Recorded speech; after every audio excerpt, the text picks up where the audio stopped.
For 4 years. Are those sweatpants? Yeah. They're so cute. I think they were okay to wear on a tour. Yeah, It's like I look think I like could. business casual. Thank you. Those. Wow. Yeah. They're so cute. It looks like those, you know, those anthropology pants that Orange Stevens has. The Yeah, brown like the- ones? yeah, It the- looked yeah. like those. Thank you. Thank you. Wait, where are they from? Elise's Clydesdale. Oh, they're Elise's. Yeah, yeah. She wore them a lot freshman year, but I was like, I feel like they don't look too much like stuff. They're so cute. You're the only one who saw it. Oh, no, nobody else saw that. Oh, that's fine. Oh, I forgot we were on. Wow, Avery started Saturday. No. Wait, We're all here, so technically we don't need to. No, it's fine. Okay. It doesn't matter. All they need is just. Now needs the to be pressure's right. on. No pressure. Just your back. It's okay. Better have good postures. Anyway, all right. Well, hey, we'll get started. I'm so excited. Wow, we're really just gonna see what the Lord does. All right. Wow. We'll pray in a moment, but I want to start us like literally in scripture right away. So turn to Isaiah 53. Oh, Yes. Sorry. This is such a cute setup. Oh, very NBL. Yeah. It's like road life too. Oh, welcome to NBL. Place. Actually go to 52 verse 13.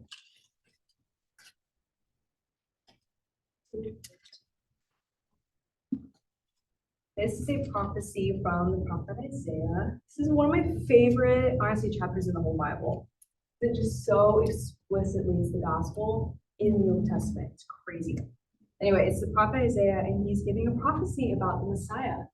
This is hundreds and hundreds of years, I think it's over 600 years, before Jesus even was born on earth.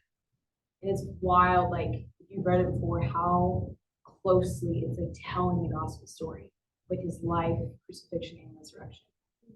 We're going to read it out loud. We're going to start at verse 13 all the way to the end of chapter 53, because it's all one prophecy. We'll just go in a circle, and if one person wants to read 3 verses out loud, we'll just keep going that until the end. We'll do that. So as we're reading it, because it's about the Messiah, which is Jesus, try and pay attention to what characteristics are described in the Messiah. There's some very clear ones. So keep those in your mind. Some will stick out, and then we'll read them after. Someone want to start in verse 13? Sure. See, my servant will act wisely. He will be raised and lifted up, highly exalted. Just as there were many who were appalled at him, his appearance was so disfigured beyond that of any human being. His form marred beyond human likeness. So he will sprinkle many nations, and kings will shut their mouths because of him.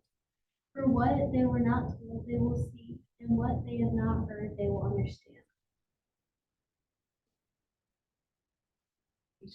Who has believed what he has heard from us, and to whom has the arm of the Lord been revealed?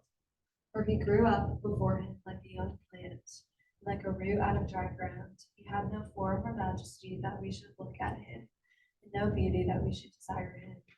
He was despised and rejected by men, a man of sorrows and acquainted with grief. And as one from whom men hide their faces, he was despised, we esteemed him not. Yet it was our weaknesses he carried. It was our sorrows that weighed him down. And we thought his troubles were a punishment from God, a punishment for his own sins. But he was pierced for our rebellion, crushed for our sin. He was beaten so we could be whole. He was whipped so we could be healed. All of us, like sheep, have strayed away. We have left God's path to follow our own. Yet the Lord laid on him the sins of us all. He was oppressed and afflicted, and he did not open his mouth. He was led like a lamb to the slaughter, and as a sheep before its shearers is silent, so he did not open his mouth. By oppression and judgment he was taken away. Yet who of his generation protested? For he was cut off from the land of the living. For the transgression of my people he was punished. He was assigned a grave with the wicked and with the rich in his death. So he had done no violence, nor was any deceit in his mouth. It was the will of the Lord to crush him. He is put into grief. When his soul makes an offering for guilt, he shall see his offspring. He shall prolong his days. The will of the Lord shall prosper in his hand. Out of the anguish of his soul he shall see and be satisfied. By his knowledge shall the righteous one, my servant, make many to be accounted righteous, and he shall bear their iniquities. Therefore I will give him a portion among the great, and will divide his spoils with the strong, because he poured out his life unto death, and was numbered with the transgressors. For he bore the sin of many, and made intercession for the transgressors. Has anyone read this prophecy before? Or at least these? So this is about Messiah, Jesus. What stuck out to you? How does Isaiah describe this Messiah? His face was so disfigured, he could hardly see his teeth.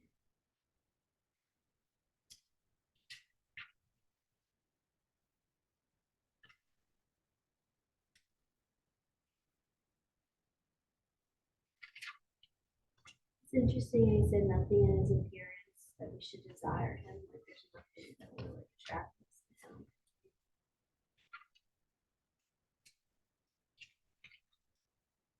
Verse 2, it says he grew up. It calls him Dio.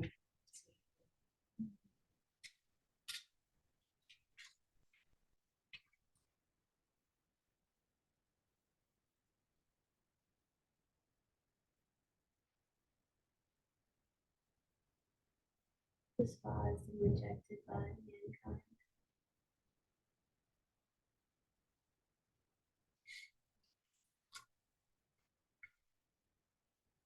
Name two more.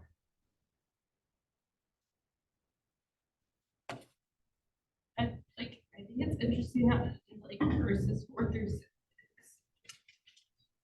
Like, it says like, yeah, we considered him punished by God. It was like because of our transgressions that he was pierced. And then it says like she got punished, or it's like he was punished because of this. We so like choose to walk away.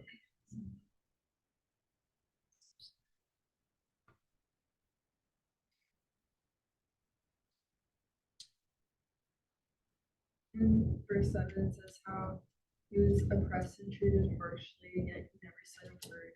He was like a lamb to the slaughter, and as the sheep was silent before the shearers, he did not open his mouth.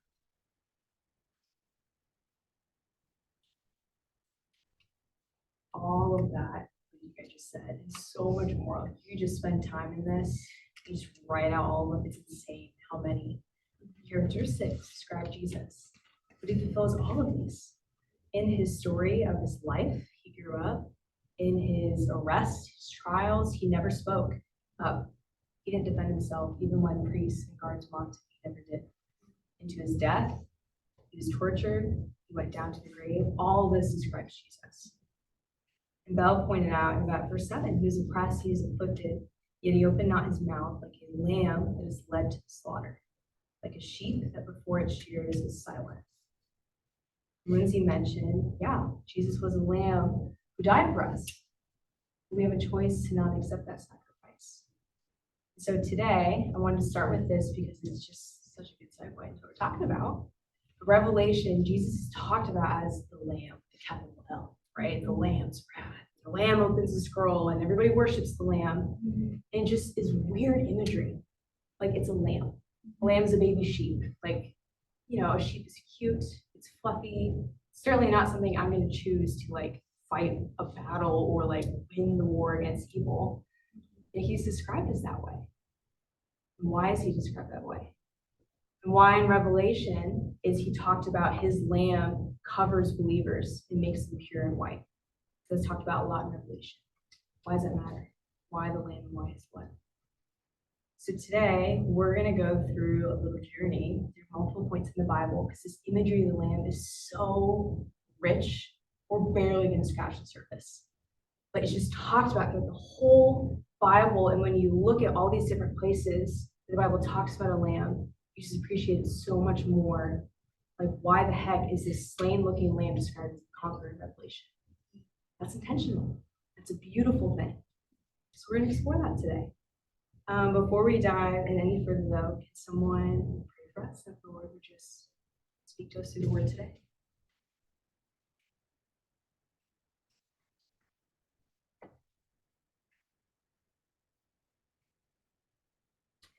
I can't. Oh, no, you.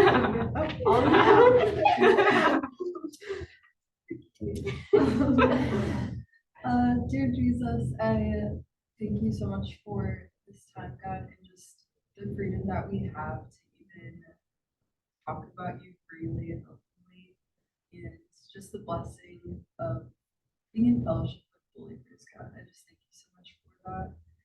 And I just pray over this time that you would soften our hearts, Jesus, and that you would open our eyes just to receive all that you have for us, God.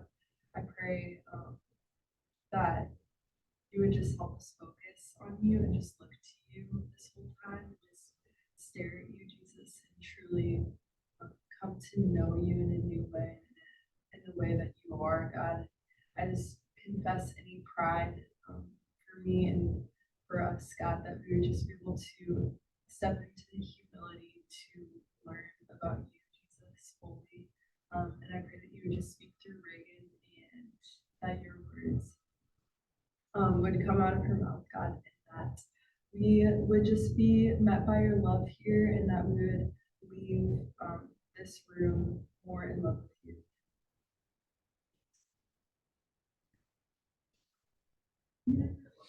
We're low-key sponsoring today with the lights and the they are. Anyway, yes. So kind of precursor, like where are all we all gonna go today? A lot of places. We're gonna go to Genesis. We're gonna look at Abraham's story and how does some of Abraham's story point to Christ as the Lamb. And we're gonna go to Exodus and we're gonna look at the Israelites and how does their story of slavery in Egypt relate to the Lamb. Then we're gonna go to Leviticus. We're hitting so many places. God's law, and what does God's law have to say about a sacrifice lamb? It's huge. And then we're gonna end with the gospel story. So most of this time, we're gonna be going through these stories and we'll talk about it. Some fun little activities if you can tell the paint. Looking at how Jesus fulfills it. And then at the end, we're gonna read the gospel story with all this in mind of him as the lamb. And then we'll take time to personally reflect on just onto the word. Give room for the Lord to speak today. So yeah, okay, let's dive in. Turn to Genesis 22. So we've been in Revelation as you turn there. So we're at the very end of the book of the Bible. Now we're gonna go to the very, very beginning. With good old Abraham. My man, my dude, father of many, awesome guy, had a lot of problems, just like us. Yes, so as you're turning there, a little background of where we're at. We're kind of jumping into the middle of Abraham's story. So Abraham, like thousands of years ago, he did not worship the Lord at one point. His culture and his home was one that worshipped stars and planets and, all that jazz. Low-key people still do today. Anyway, God chose him out of all those people and said, you come out of this land of idolatry. Come worship me as the one true God. And he did. So as Abraham's following on this journey of following after the one true God, he's growing along the way and he's learning to trust who God is, to trust his faithfulness. So God says to Abraham, you probably heard this, he promises some things to Abraham.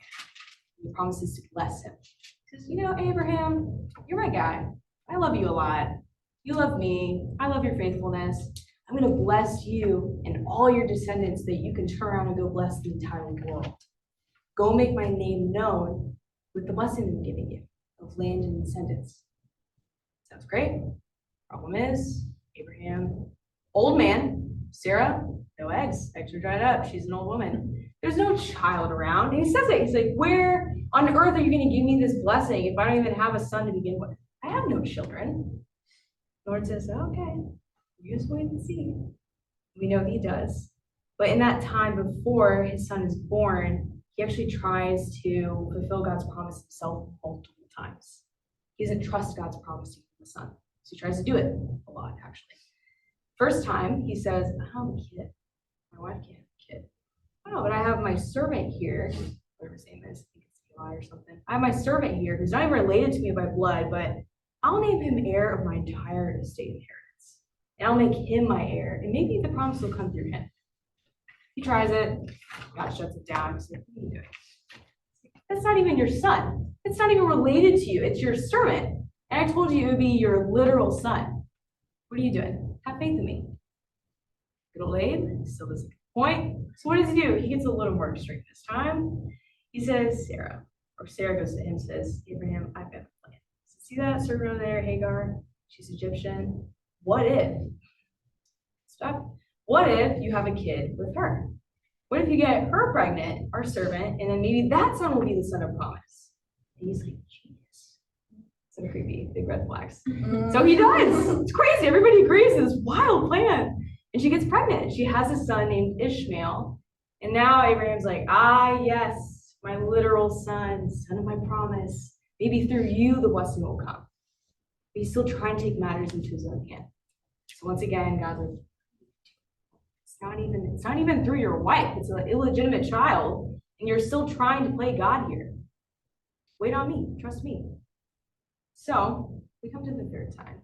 He's finally getting the point. Finally, Sarah actually gets pregnant. His name is Isaac. She gives birth to his son, a son of promise, this son that has so much promise that God's going to bless Abraham's family through this son, his only son, his son he loves. So all that is context for where are we now at in Genesis 22. So we're going to read this chapter. We're going to read it. So does someone want to read 22? Or even like half of it, someone else can read the rest of 22.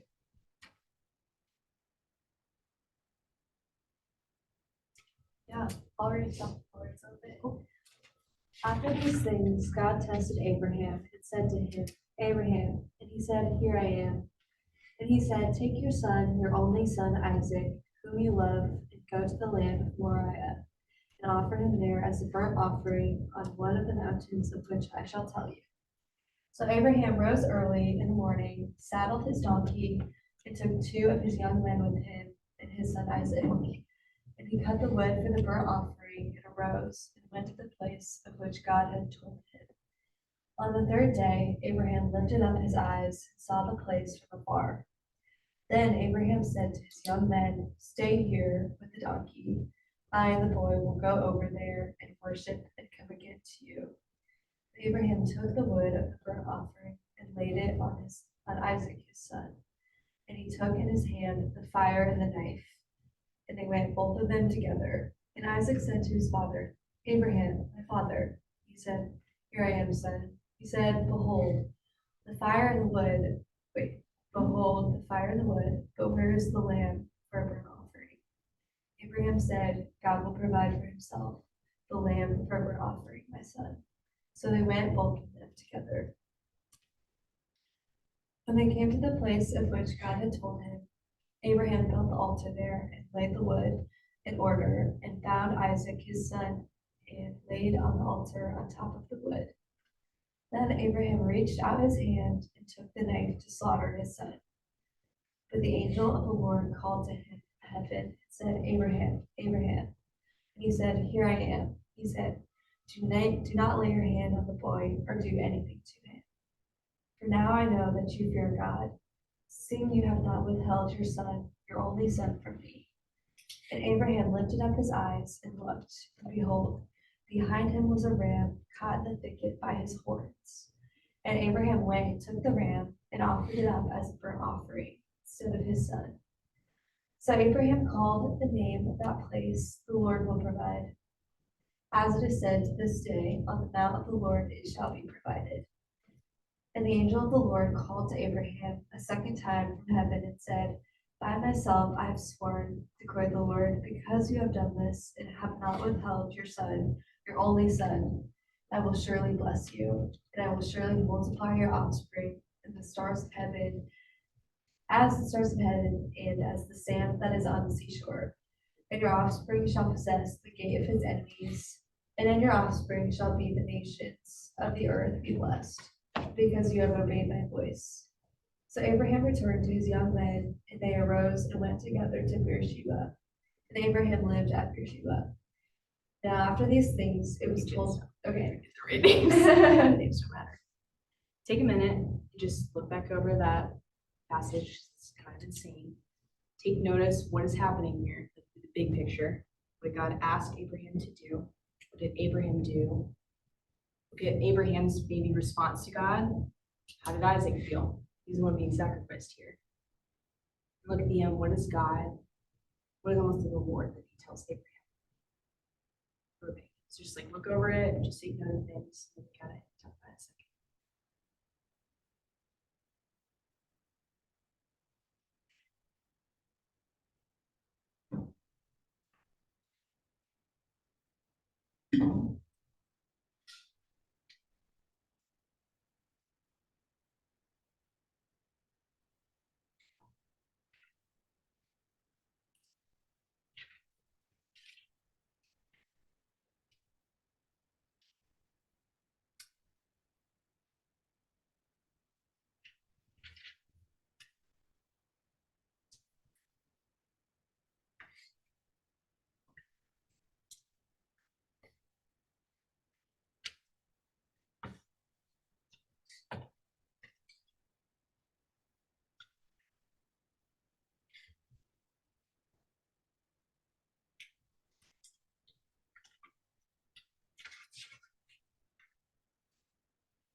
A minute. All right. Who can even explain what's going on here? Not a super answer, but like what events are happening? What's God telling him to do? What did Abraham do? And what happened? Just throw it out there. God asked Abraham to sacrifice his son.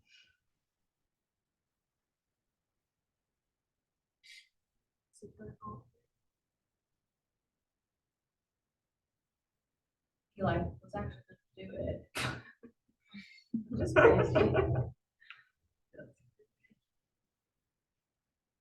don't understand. It's kind of after the build up to before him trying on his own. So it's like all this built up stuff, like how important he is. And then Abraham's like, oh, put him on the altar and then after like all that.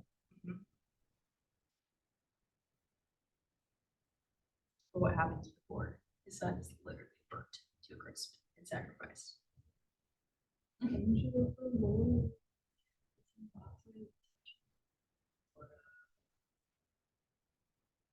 So is that it then? Is that just it? Like everybody's hunky dory, and just says, don't do it, and they just go home.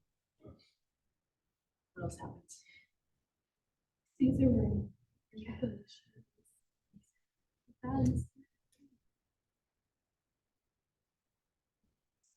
It's blessed.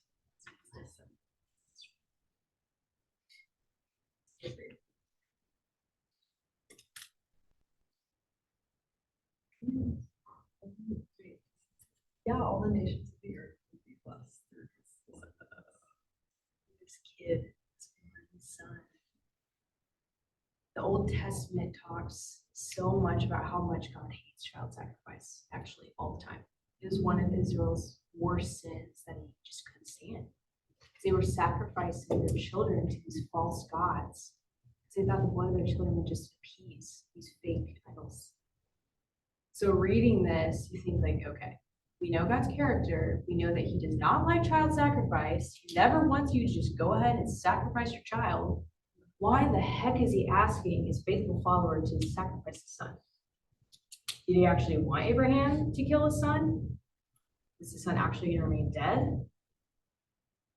Even though the story is, yes, it's talking about a sacrifice of this lamb, this ram, it's not really about the sacrifice itself. Bell mentioned that God blessed him because he obeyed him. This whole thing is a test from the Lord, testing the faithfulness of the one who claims to love him. Like, okay, Abraham, you say you love me. Right? Do you love me and trust me so much that you're willing to do anything I say, even if it makes no sense to you? You probably looked at Abraham and was like, hey, before you didn't trust me when I promised you with the son. And 2 times you took matters into your own hand and played God, and it didn't go well. Are you going to do that again? Probably learned his lesson, right? He's like, probably not. So he went for it. Hebrews, I don't remember where it's at, but in Hebrews, it's talking about Abraham's faith. He's called this father of faith. His faith was counted as righteousness because he believed like us. And it's talking about this exact story. Whoever wrote Hebrews said, Abraham believed that God was able to raise people from the dead. Hebrews says it. He said he believed God could raise the dead to life. So was he maybe going to actually kill his son? Yeah, that's actually very real potential. But he also would have done that knowing, okay, God promised me he was through his son. See, if I literally have to kill him, the Lord will bring it back. Wild faith, considering Jesus isn't even in the picture yet. Lazarus isn't a thing. None of these other people have died. Like, this is it. This is the first time this probably ever happened. And he already believes it. Which is crazy. So looking at this story, what does this story tell us about God's character? Especially looking like towards mid to end of the chapter, like after everything's happened. What does this say about God's character?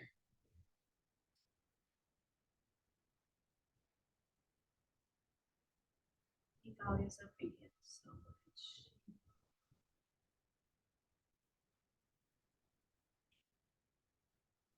Those things for a specific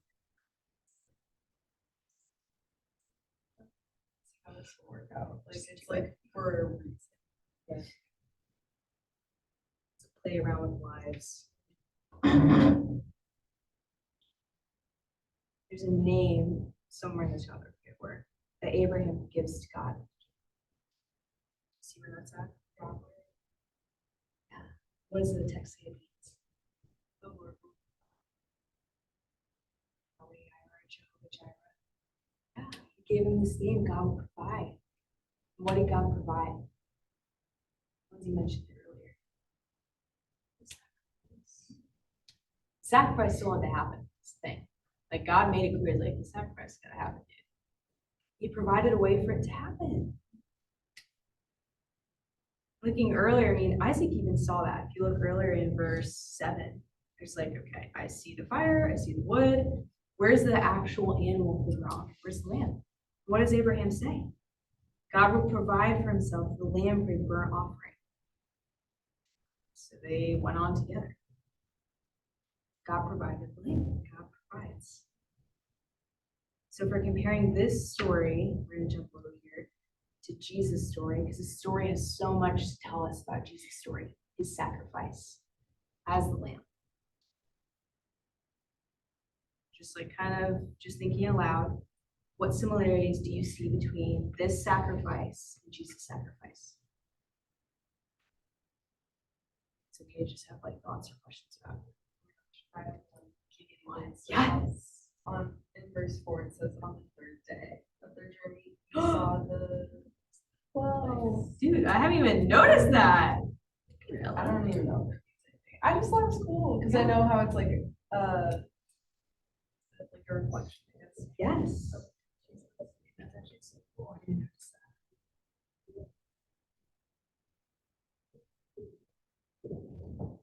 The son was willing in both ones because apparently Isaac had to willing to get on the altar re-tied up. Unless it's like by force. I don't think it was. It doesn't say that, does it? It says So he was you're a just young like, man. okay, Dad, so you didn't even know, and then just gets down. Like, Just climbs up onto this altar of wood. but his dad's better. As the knife is coming towards him, Abraham said, picked up his knife. So it probably implies the son had trusted his father, right? Probably could have overpowered Abraham. Let's be real, he's an old man. I feel like it implies like silence too, because there's no like dialogue. Yeah.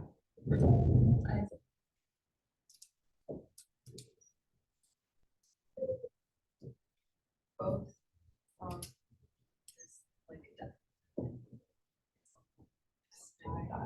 Yeah.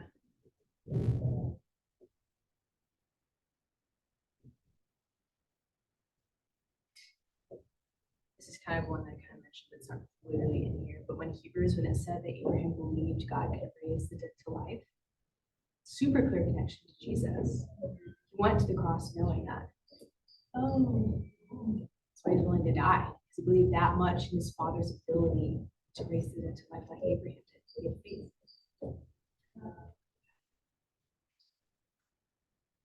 Any other last thoughts with this? I like just like what's touchy. What's your thoughts on it? Oh, it's like Isaac was his only son.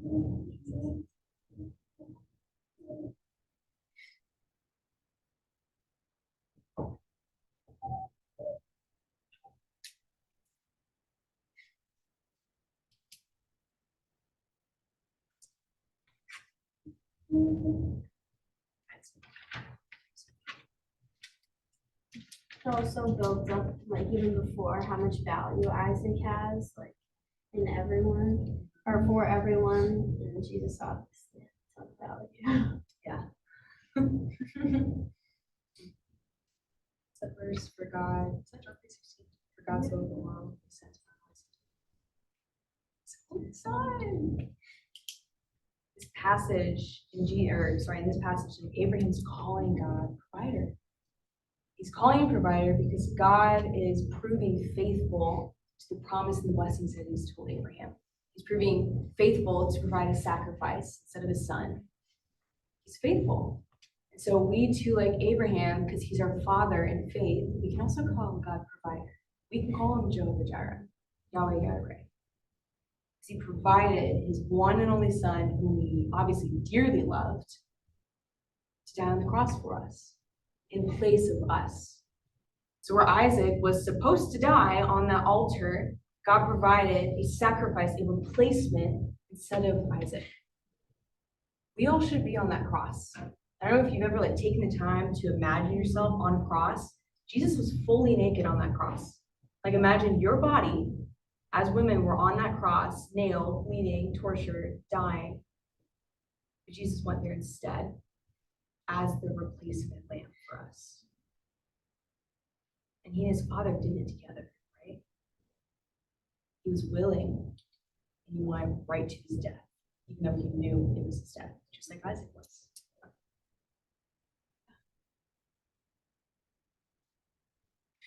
Does that stir up anything? What do you guys think about that? Thinking that when I was little, there was this local church that would put on a play every year, and it was called Behold the Lamb, and it was about the crucifixion story, and they always included the story of Abraham and Isaac. Whoa, really? But I guess I never really understood it until now. That's so cool. Wow, that's really Yeah. cool. So Yeah. I've never heard of someone doing that before. Yeah. They have just a bunch of things leading to it, and that was one of them. Yeah. I think I always just thought it was these are stories in the Bible that happened leading up to it. Yeah. That's so cool. That's so cool. Should probably add this. Obviously, not everything in the Bible has literal symbolism. Oh, this means this was Jesus Christ. It does not. But like Tunic said, a lot of it can. Yeah. So yeah, the stories John meant today definitely do. But yeah, reflects Christ. All right, so we're gonna jump on ahead. We're gonna go into Exodus. I'm gonna pass out some fun little papers before we do that. Give them out to each person. So these, obviously, the theme of blood is very prevalent. We're gonna get into it. This story with Abraham didn't involve blood, but every other story they're about to go into does. So I want us to have a visual as we're doing it. But turn to Exodus 12. Just keep these papers by you for a second. Use them in a minute. You are gonna get paint on them. So be careful with your clothes. I don't care if it gets on my blankets. But anyway.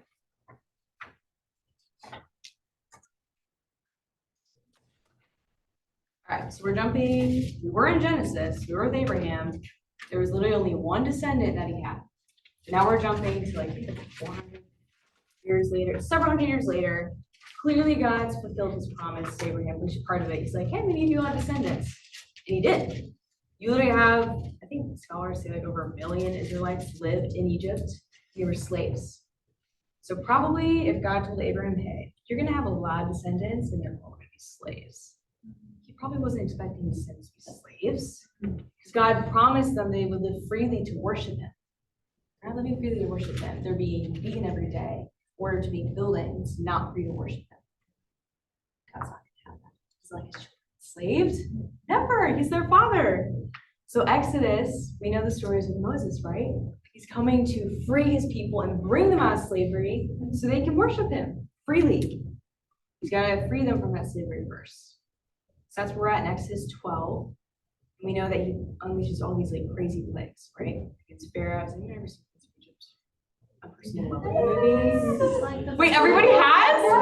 That's the best movie! In love. In love. We're watching it tonight. It's so good. Well, yes, why do you guys love that movie? Real quick for you. Yeah. It's so simple. They tell the story in such a simple way. And it's so like amazing. It's perfect. I was just like, literally. It's It's so so good. We watched it in high school. Wow. In high school? My history class. Really? Yeah. It was world history. I don't remember why we watched it, but we did.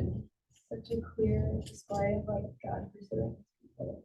And like literally like not stopping it. It's so like even stuff that like should not happen. Like why this doesn't make any like supernatural crazy stuff like to free his people, but also like show the Egyptians like who he is. It's an animated movie, but it's just like We watched it. Well, because Ben and I just finished reading Exodus. We were like, oh, we'll watch the Exodus movie, like the of gods and kings or something like that. It was pretty good, but like it didn't do it justice. Like they did some like different things, and we're happy to read it before because we're like, oh, like that was different. But it came out recently. So pretty. Anyways, yes. Remember the song with the plagues? That's actually it's like that's scary. It's like locusts. There's like locusts and like cows are dying and there's frogs and what? I said I really haven't seen that. It's like very dramatic. Someone else just hits his brother and they're like singing at each other and there's like all these plagues happening. We need to watch it. We'll watch it. Okay. But there's like 9 plagues that happen and it's so scary and it's wild and it's just like so destructive. Like what he said, it's all to free his people. And, like just show Egypt like I'm God and these are my kids. Quit messing with them. Until you get to this final plague, the 10th plague. Does anyone remember what this like final like whammy is to Egypt?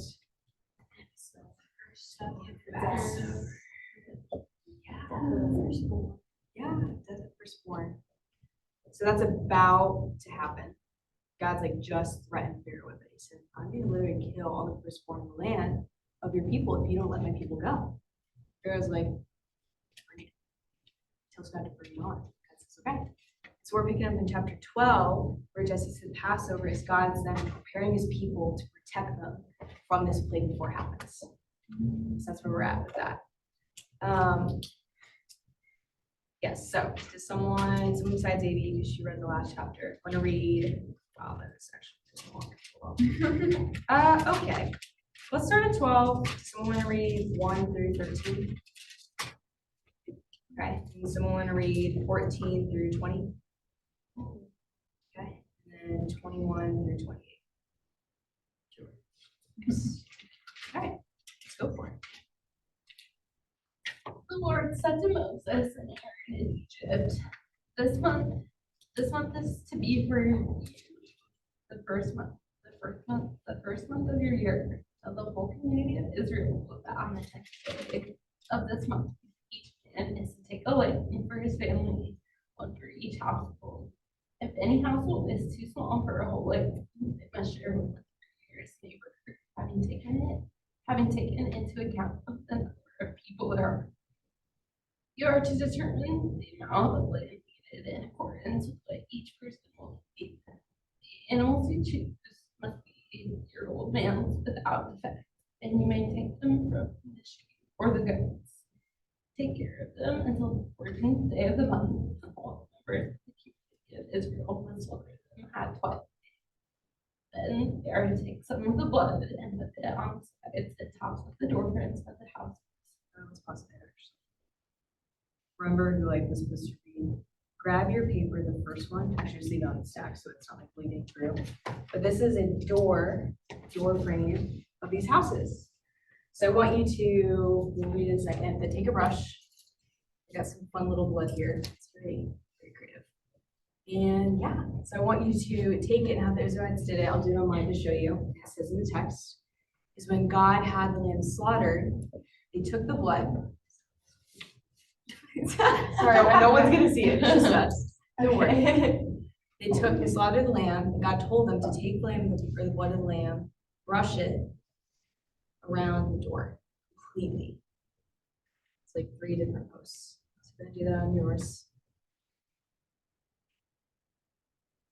He's doing that to cover the household, to protect them.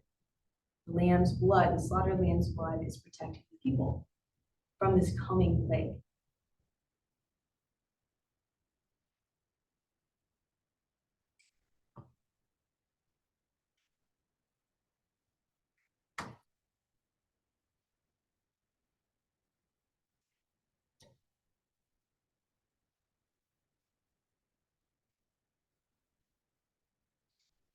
All right, do you want to keep reading?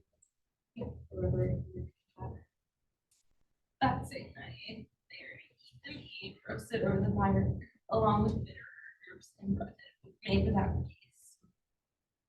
Do not eat the meat raw or boiled in water, roasted over fire with the head, legs, and internal organs.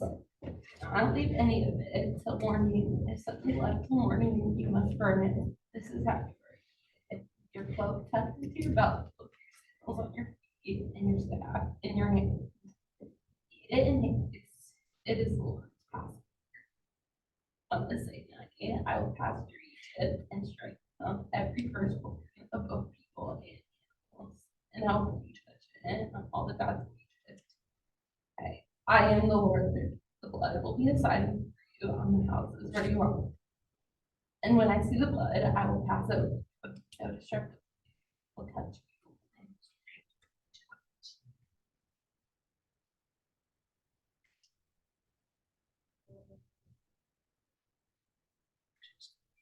Here, actually, okay, 14. This day shall be for you a memorial day. This day of Passover. You shall keep it as a feast to the Lord. Throughout your generations, as a statute forever, you shall keep it as a feast. So it talks about that. It talks about this feast of all that they're supposed to do. It lasts 7 days, all just to remember this whole event. And then it picks back up at verse 21. I don't know who I told, but can someone read it 21? Then Moses summoned all the elders of Israel and said to them, "Go at once and select the animals for your families and slaughter the Passover lamb. Take a bunch of hyssop, dip it into the blood of the basin, put some of the blood on top and both sides of your door frame. None of you shall go out the door of your house until morning. When the Lord goes to the land to strike down the Egyptians, he will see the blood on the top and sides of the door frame, will pass over the doorway. And you will not permit the destroyer to enter your houses or strike you down." 24 and 23. Remember these instructions are a permanent law that you and your descendants must observe forever. When you enter the land the Lord has promised to give you, you will continue to observe this ceremony. Then your children will ask, "What is this ceremony?" And you will reply, "It is the Passover sacrifice to the Lord, for he passed over the houses of the Israelites. And though he struck the Egyptians, he spared our families." When Moses had finished speaking, all the people bowed down to the ground and worshipped. So the people of Israel did just as the Lord had commanded through Moses and Aaron.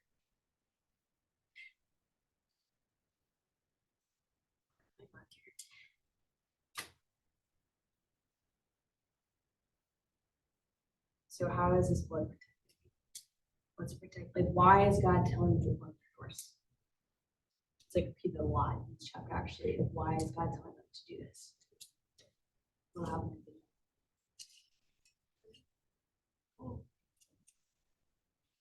To destroy them or enter their houses and strike them down.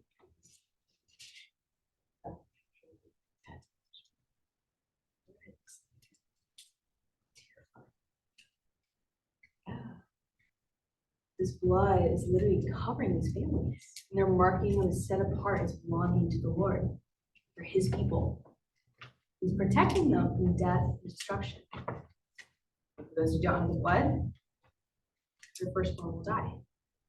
In every single household, it says animals too, firstborns will die. From the king, the Pharaoh's own firstborn, all the way down to the servant girl. Yet God's people are spared because they're covered by this blood. They're also told after this lamb is killed, they don't just toss out the lamb's body. They actually are told to roast it and eat it for dinner that same night. And God's saying that as a memorial for them to remember what he's done for them, to remember their protection. So looking at this story, or looking at, what does this story tell about who God is?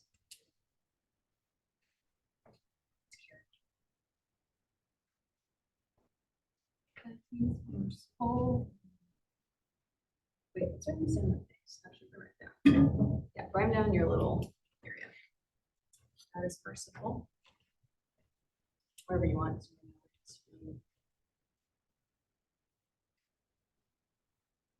He protects his people.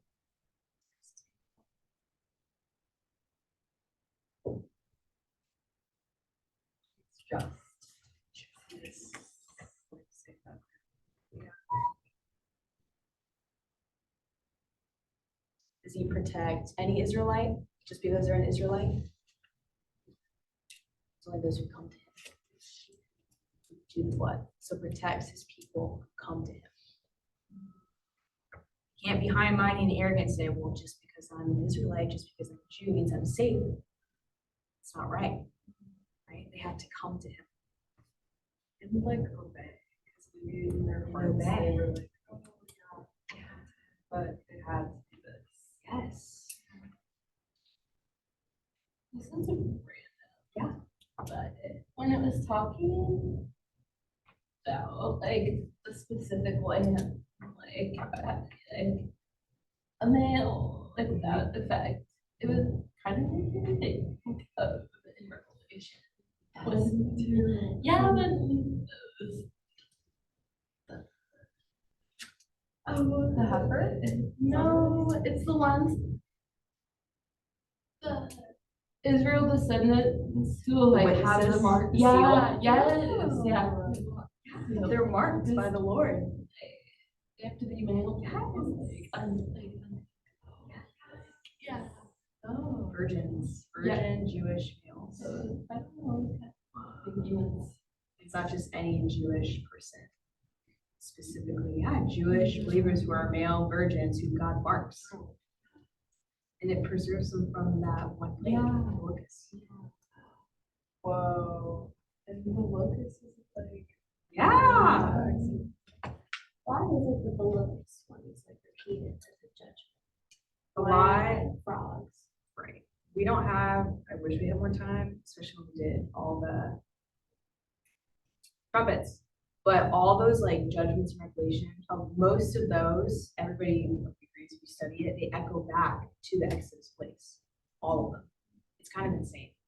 So if you ever get a chance, yeah, you can just like talk to a press, like, hey, how are you, or Metters or someone else, how did the Revelation place reflect, tie back to the Exodus place? Because God's character is unchanging. And he's like meting out wrath and justice in both of these. And they tie together. So they do connect. I don't have time to like dive into them every time. But yeah, We should do a session on that sometime. video If session. you have time. Locusts Yeah. to like demonic, terrifying locusts from hell. Yeah. So much more intense. Anyway. So much more intense. If Pharaoh thought that was bad, then. Anyway. Wait. Yes, that was so good. It's so true. I didn't think of that. He does protect his people. And what about the sacrifice? Where did this lamb well. So I guess with God's character, he provided the sacrifice in this story as well. He told them to go find a specific lamb and told them, hey, do that with the sacrifice, and he'll protect you and cover you. Just like with Abraham, he's supplying the sacrifice in both of them. So he's providing for them. Yeah, he's a provider again in this one as well. He's protecting them. So I don't have time to, think through like how does Passover lamb affect Jesus' lamb. So I'm just gonna say them. You can write something down if you want in the paper and go back and look at them. So how's the Passover lamb like Jesus' lamb? This story, so many parallels, it's insane. Not every single one. You can't read into it, but a lot of them. So yeah, you guys mentioned this lamb is a male and unblemished. Just another word for unblemished is perfect, without fault, pure. We know that Christ, according to scriptures, was perfect in every way. He who had no sin died for those who had sin. He's a perfect, unblemished lamb.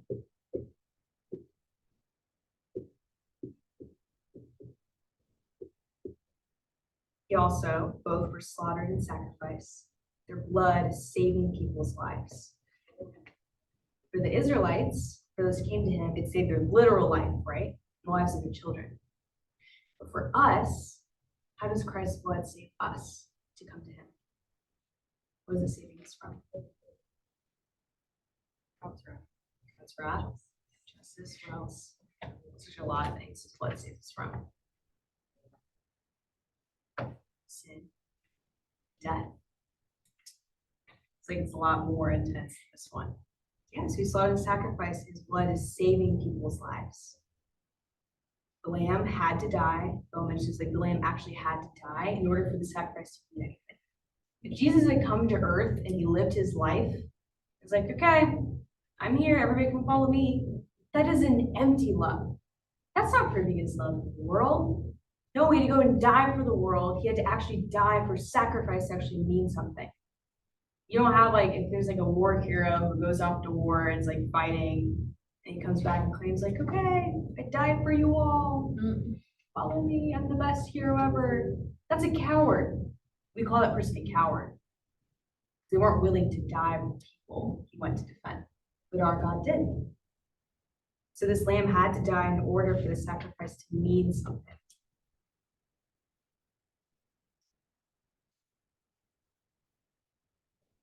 After the lamb, and I kind of mentioned this, but the lamb was eaten after it was sacrificed, right? Its blood was used for protection, but it was eaten. It connects to communion. So for this, God commands, and Jewish people still do this today, they will observe Passover, and they will have cooked lamb.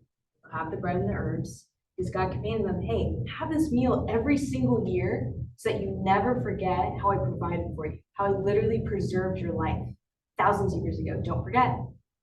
Worship me. And what do we do with communion? We eat Jesus' literal body and drink his blood. Because he commanded us, hey, as long as I'm gone, eat the bread, drink my blood until I come back to you. Don't forget what I did for you. Don't forget how I saved your life. I gave you eternal life.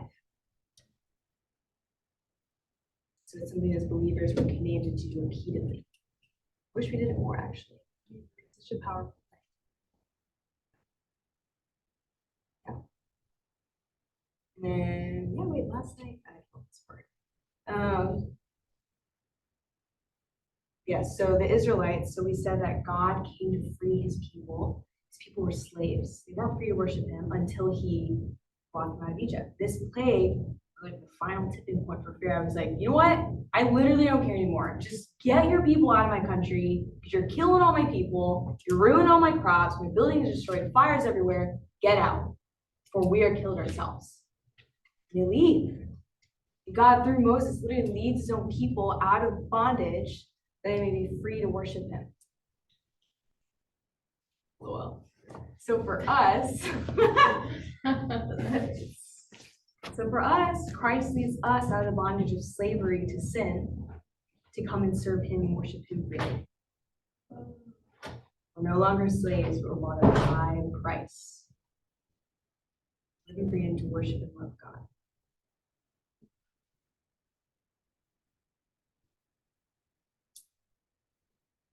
Any thoughts on any of those guys? Those things. When is Passover? Passover is coming up. It overlaps with Easter. Dang. Jesus was betrayed on Passover night. And was killed the next day.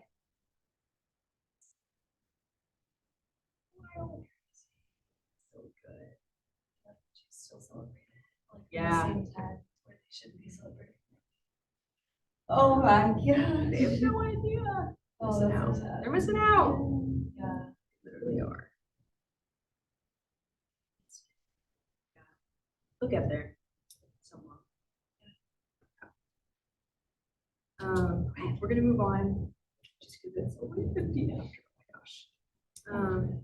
Yeah, so like we've seen Abraham in Genesis, right? God provided a sacrifice, proved he's faithful. He cares more about the heart of his believers, those who obey and follow him. Exodus, we saw that he also provides, and he's still a provider, and he's just and merciful, and he preserves our lives. So in Leviticus, I'm not gonna spend a lot of time on Leviticus because it does matter, but not really. So put your paper aside. We're gonna go to the next one. Paper wherever, I don't really care.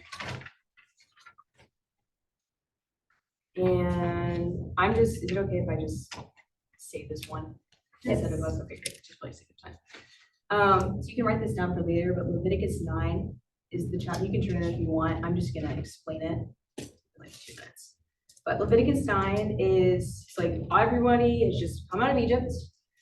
Aaron's there, Moses' brother, who's the new high priest of the nation. Moses is there, and God's like, okay, my people are free now. But I gotta help them know how to worship me because they're still sinful.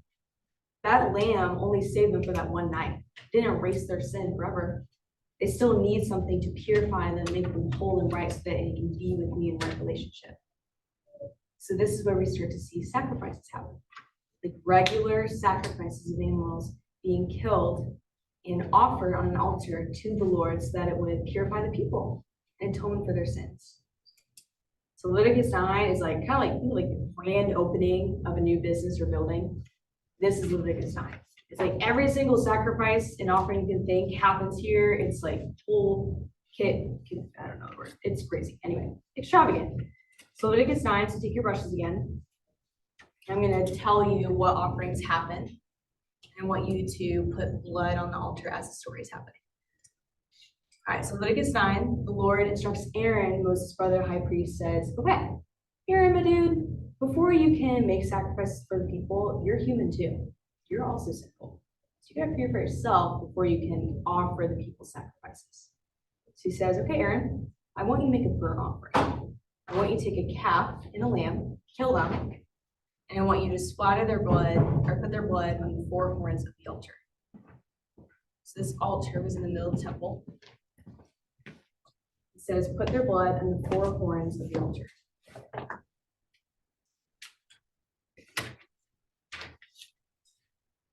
We're in Leviticus 9, and I'm just running through this one. So I'm gonna just say what offerings happen and then just put the. He says, okay, Aaron, I now want you to make a sin offering for yourself.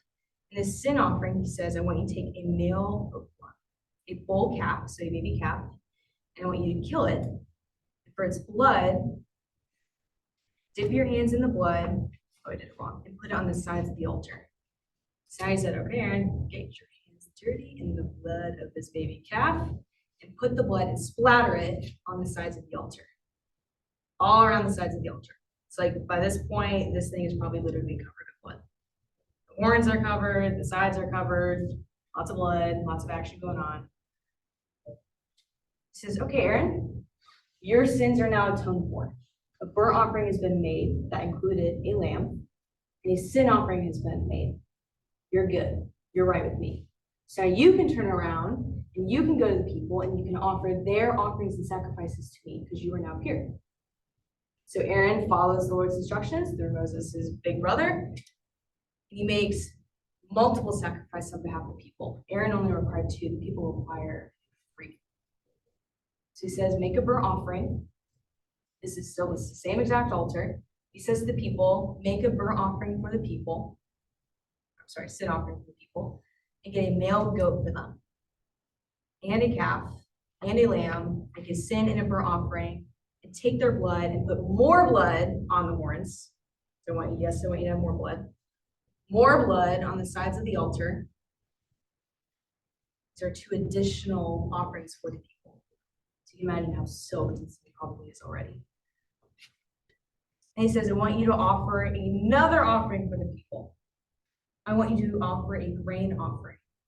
This one actually is not without blood. He says, take some grain, throw it on the top of the altar, which is like right up here on top, and burn it. Then he says, I want you to take another offering for the people. I want you to make a peace offering. Take an ox and a ram, kill them, take the blood, and add more blood to the sides of the altar. More blood to the sides of the altar. I know you have paint, but keep doing more paint. Just imagine how much sheer blood is on this one metal gold altar in the temple. Like this is what, we're up to like 5 different sacrifices of multiple animals, all kinds, and their blood is covering this altar, absolutely covering. He said, okay, great, no more offerings. He said, you made 2 for yourself. You slaughtered some lambs and calves and goats. You made some for the people. Enough is enough. So by this point, this is like the first time they've ever done all these offerings. You can see your painting is just covered in blood. It's taken a lot. And all this is just so people's sins can be atoned for and they can even approach the Lord. Every day this happens. In the morning, afternoon, in the evening, every single feast, there's some extra sacrifices that happen. Every single time, the people have to have sacrifices made just so they can be right with the Lord. We have to do that anymore, right? If Jesus hadn't come, we would have to be doing this. We don't have to. So a lot of these animals you saw, and this isn't like explicitly this represents Jesus Christ. Some of the animals that were sacrificed were lambs. And their blood was, they were killed and their blood was spread on the altar. And this lamb and these other animals' blood is what made the people clean. So the blood of these sacrifices made the people clean so they can be with the Lord.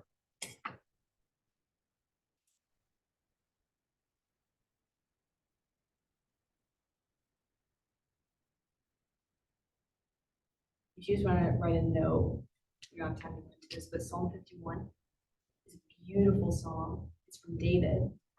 And it's him talking to the Lord saying, Lord, you don't want burnt offerings. You don't want lambs or calves killed. You just want my heart. You don't care a lick about all, the stuff going on, the activities, sacrifices. All that is just an avenue to get us closer to you. He doesn't care about the incense, the offerings. That's legalistic if you do. Same way for us as Christians. He doesn't care about our actions. He doesn't want us at church worshiping all day or reading our Bible if none of it's even touching our hearts and making us love him and worship him. He wants the heart of the worshiper, not their actions and sacrifices. That's why it's so great that Jesus is here and that we actually have that through him because he is the final sacrifice. No more sacrifices every day, 24/7. He's the final one, no more. His blood covers us and makes us clean.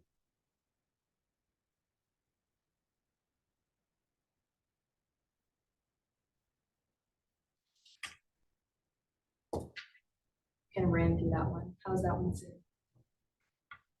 It's kind of gross, to be honest. It's sickening. You were to see it, smell it, be there. Yeah.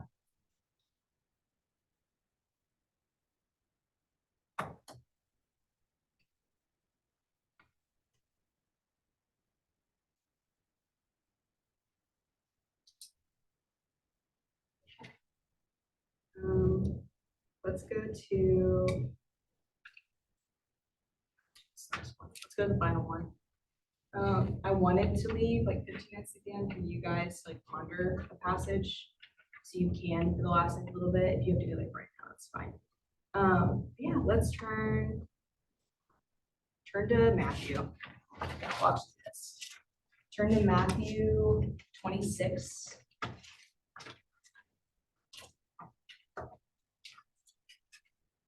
And I want us, you can sort of remove in a minute, but just wait 1 minute. But I want us to actually read the very end of Jesus' story when he's being led away to be crucified. And I want us to read it. It's 26, verse 36. Yeah, we'll start at 26, verse 36. This is when Jesus in Gethsemane. I want you to read to chapter 28, verse 10. So you can mark that ahead, but read from right here to 28:10. I think it's just after like Jesus rose back from life. 26. 26:36 to 28:10. As you're reading it, keep in mind all the stories that we just read. So with Abraham, right, we talked about how that kind of reflects God's and Jesus' relationship. So he went willingly to the cross, and God provides a sacrifice. In Exodus, he provided a Passover lamb. Jesus reflects that a lot. Freed his people. In Leviticus, no more sacrifices. Jesus' blood is like the final sacrifice that makes us clean and whole, because he cares more about our hearts and our worship than our actions. So I'm going to turn on music, and we're going to take 10 minutes and do this. And as you're reading, I guess you could say you're moving around the room. You don't have to, but there's still blood that happens on this picture of the cross, right? He's nailed on the cross, so add blood to the pictures, reading it if you want. And we'll come back in 10 minutes, and we're going to take communion together. So, does that work? Okay. So, go slow through the story. Think of him as the Lamb, think of Isaiah. Bring it back in 10 minutes.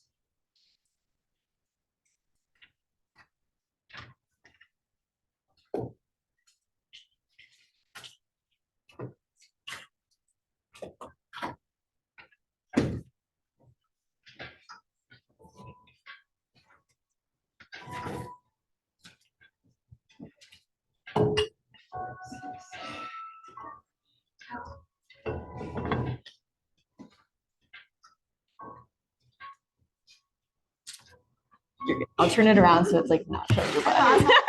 Sorry. Do what you will. Your butts are not on camera.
Revelation.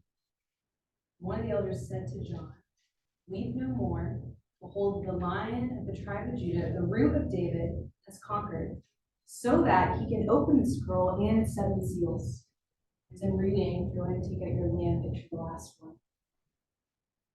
You cover the lamb with white. Between the throne and the 4 living creatures, and among the elders, I saw a lamb standing as though it had been slain. 7 horns and 7 eyes, which are the 7 spirits of God sent out into all the earth. And he went, the Lamb took the scroll from the right hand of him who was seated on the throne. When he had taken the scroll, the 4 living creatures and the 24 elders fell down before the Lamb, each holding a harp and golden bowls full of incense, which are the prayers of the saints, and sang a new song, saying, "Worthy are you to take the scroll, to open its seals, For you were slain, and by your blood you ransomed people for God, from every tribe and language and people and nation, and you have made them a kingdom and priests to our God. They shall reign on the earth. And I looked and I heard around the throne and living creatures and the elders the voice of many angels, numbering myriads and thousands, saying with a loud voice, worthy is the Lamb who was slain to receive power and wealth and wisdom and might and honor and glory and blessing. Every creature fell down and worshipped before the one on the throne, before the Lamb who was conquered death. No. Jesus is worthy. He fulfills everything. All of history, all of the Bible, all the sacrifices, all this leads up to him. He is the final one. It's by his blood, blood of the Lamb, that we also are able to conquer death. Now life. Let's take communion. Ashley, is it? It's fine. It's fine. You're sick, right? Oh, yeah. Is anybody else sick? Great. So, 2 cups.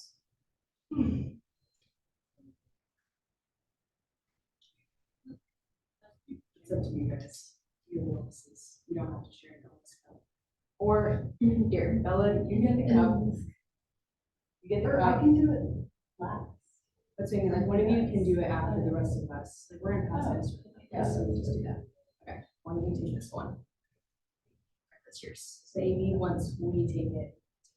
It's great. All right, pass this around. A little bread. Don't eat or forget it. Take part in it.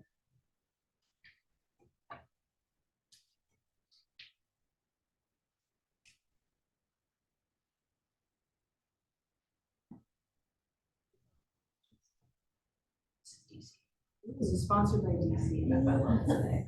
Why? It is actually why. Does that help? DC. Bella, would you mind praying over today? Dear Jesus, so much for your sacrifice, God, and how you took our place on the cross. All of our shame, all of our sin, everything. I have nothing else to give but our worship and our hearts. Pray, to do that with just being inspired. Our eyes will just be fixed on.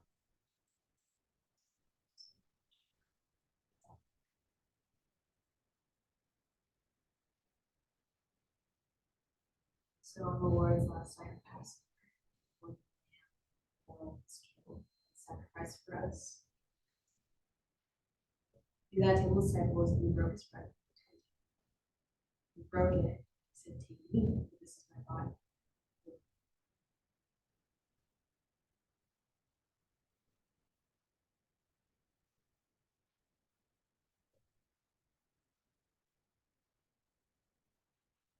He took a cup. He had given thanks. He gave it to them, saying, drink of it, all of you, for this is my blood of the covenant, which is poured out for many for the forgiveness of sins. I tell you, I will not drink again of this fruit of the vine till that day when I drink it new in the Father's kingdom. Oh, share. Let's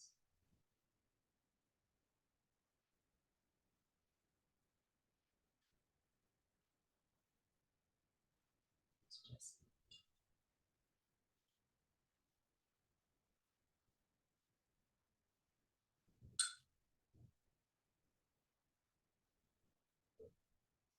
most people said. Amen.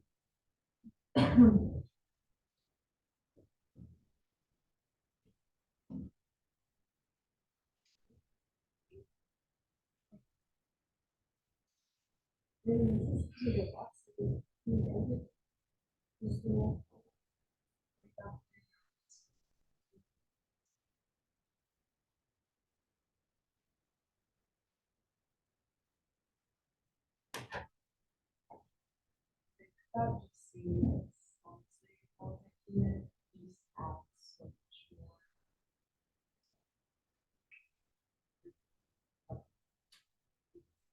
And it's perfect for you.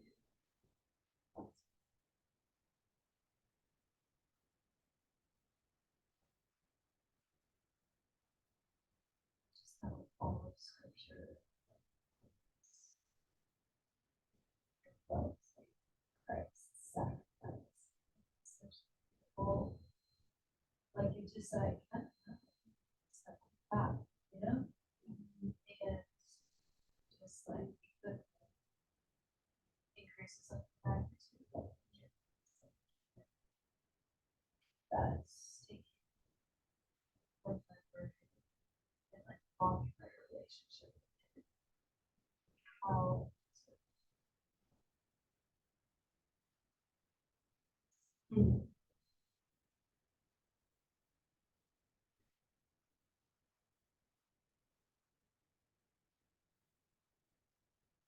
I just thought the first like community was so cool because when my grandma was doing the spiritual, that was the shield with praise.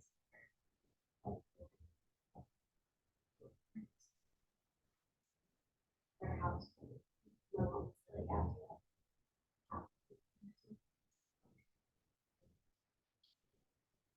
So after stuff happened, I didn't have to stuff to go. I would pray that over my head.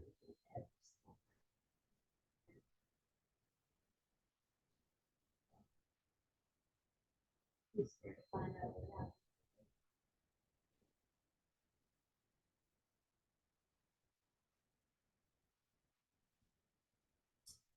happened. Like, I don't know, like, as it entered, like, Easter season, like, it just adds so much more. Like, as I was saying, like, it just all comes back to it.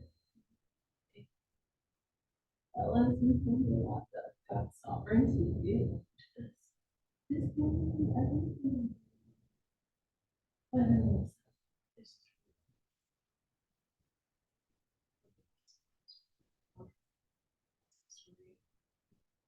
Especially when he was before court, we started getting it. When we were walking it, like outside, just hitting you. And then ripping, it just. Oh! He could have done anything. He's so powerful. He did it. Just makes me weep. Seeing our God treated that way.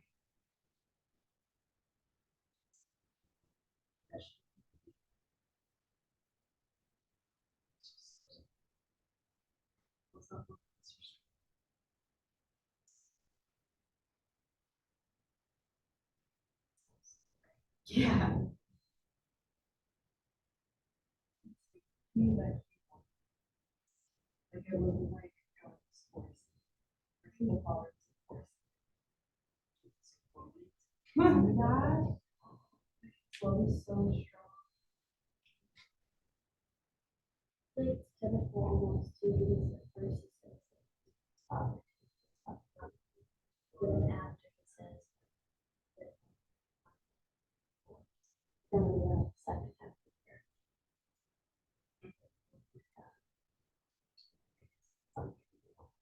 But I feel like it's also like or even everything of God or Jesus is like weak in a way, or like that's but I feel like that exposes like that line side that like he's still like holy man, you know, which is cool. Even though he's holy God, I should be like, yes, like I'll do it, raise myself, but instead he's like, stop. that's like the line that he fell on his face, right? And just like such a posture of like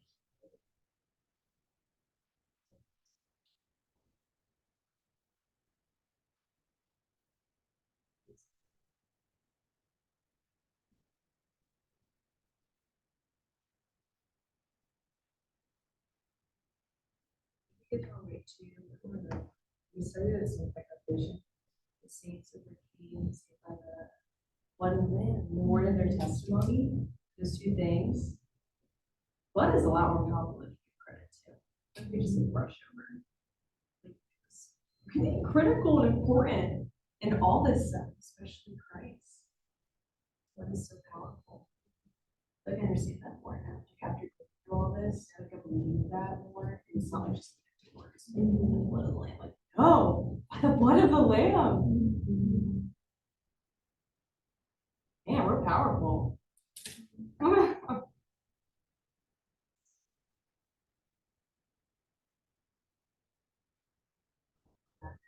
I know it's also ladies speaking. Yes.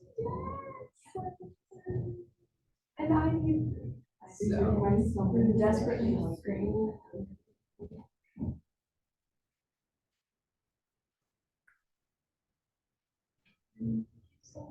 Yeah. I hope this is good. To all of you during this.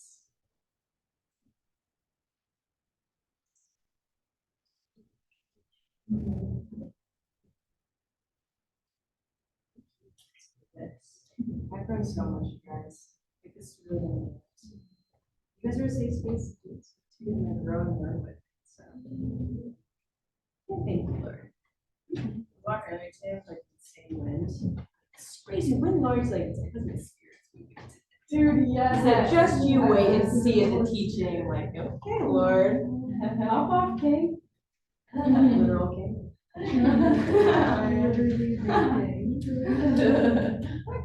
I feel like in elementary school, like they're going I know. It's so good. No, that literally 2 hours ago. So fun. Me and Matt's not so funny that like you're late.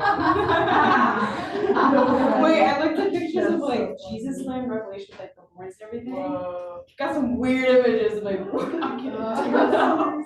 Like some like looking demonic looking. Like, okay, we're gonna go over the normal layout. This one's great. Yeah. It is cute. Yeah. Doesn't have horns though, and a lot of eyes. I want to like frame these and hang them in my room. I know, me too. Just like We should put them on a wall. We're doing it. That's what on our wall. I think you'll be a lion. Your lion of Judah or Amanda. Have you gotten dinner yet? Are you guys all just going to dinner tonight? I'll eat wherever. I'm just hungry. You guys are going to eat peeler by choice? Really?